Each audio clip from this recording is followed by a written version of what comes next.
I want to make this quick video to let people know about a website that I created based on content I shared in other forums over the years.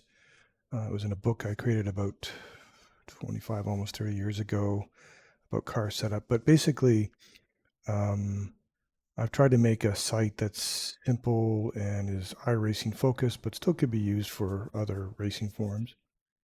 But there are some iRacing specific things in here. And what it's designed to do is just be a reference for you. It's free. Use it as you want. I'm not going to go through and explain car setup theory here. This is more just about letting you know that it's available. And I will post a link to this in the video description. But before I sign off, I wanted to just run through the basics of it. So the URL here at the top, I'll share that, like I said, in my description. There's a few sections at the top, the basic intro section, kind of explaining, look, if all you want to do is get quick answers on what to change if your car is loose or what to change if your car is understeering, then you can click on this cheat sheet, either here or here, and it takes you to a summary table, which is what the setting is, what you do if the car is oversteering or loose, and what you do if the car is understeering or pushy. And it covers like springs and sway bars and camber and caster ride heights, shock dampening, tow, both front and rear. And then there's a section for diffs, which covers preload, clutches, coast ramp, and drive ramp angles. And this one's a bit more complicated in that whether you're on the power or off the power makes a big difference as to what changes you make. For example, sometimes, in this case, the car is oversteer, but you're on the power. This coast ramp angle makes no difference. So there's certain things that you need to be aware of.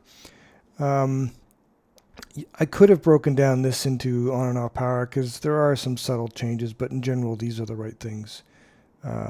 So if you're not looking to fully understand car setup, this is a great place to go. It's a cheat sheet, or if you forget stuff, it's a great place to remind yourself. But I would encourage you to really understand the car setup and start by understanding weight transfer, which is in this section. For example, there's a few key concepts, and I try to identify key concepts by putting them in purple and labeling them as key takeaways. But, for example, you increase the vertical load on a tire, it increases grip. So in other words, the more you push down on a tire, the more grip it creates.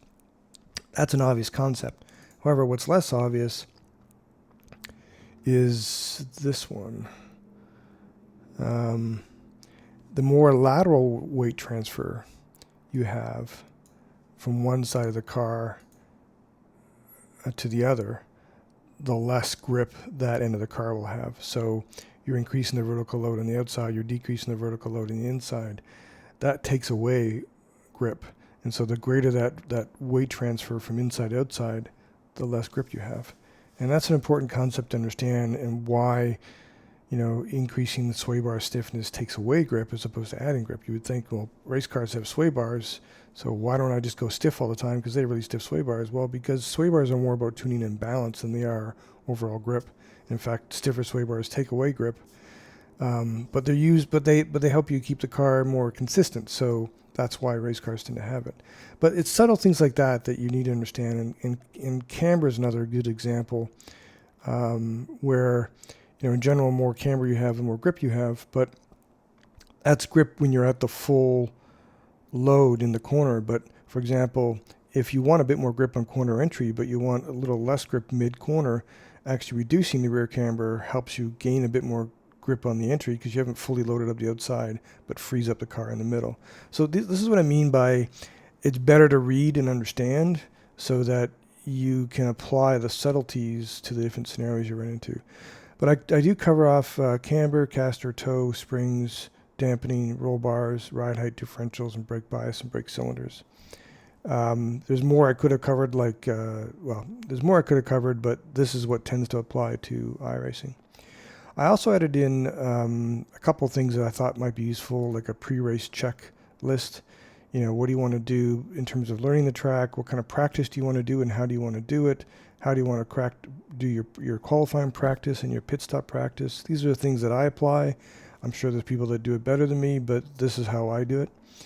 And then I added a section on braking, because braking is so important, specifically trail braking, on how you affect the balance of the car and finding that sweet spot of the amount of trail braking pressure to get the balance you want. So too much pressure can sometimes add or remove the rotation, and finding that sweet spot is what you got to play with. And so I talk about it there. Then I added a couple tools. There's a simple field of view calculator tool. If you want access to the spreadsheet, you click here and it'll take you to the spreadsheet. You got to make a copy of the spreadsheet to make edits to it, because I don't want people editing my main spreadsheet. And I have another one here for a Team Endurance Race Planner. And I actually created a video about this a long time ago. It's gone through versions of edits since then, so this video is a little out of date, but the core concepts are right. You can view the spreadsheet here if you want to see what's in it quickly, but then if you want to have access to it, click on this link and you can make a copy of it yourself and go ahead and edit things. But we use this for our team. It's pretty advanced in terms of what it does as you get into it, but take a look if you're interested. Anyway, so this is a quick video. I just wanted to introduce you to this website. It's all free, and hopefully you get some value out of it. And that's it for now. Talk to you later. Cheers.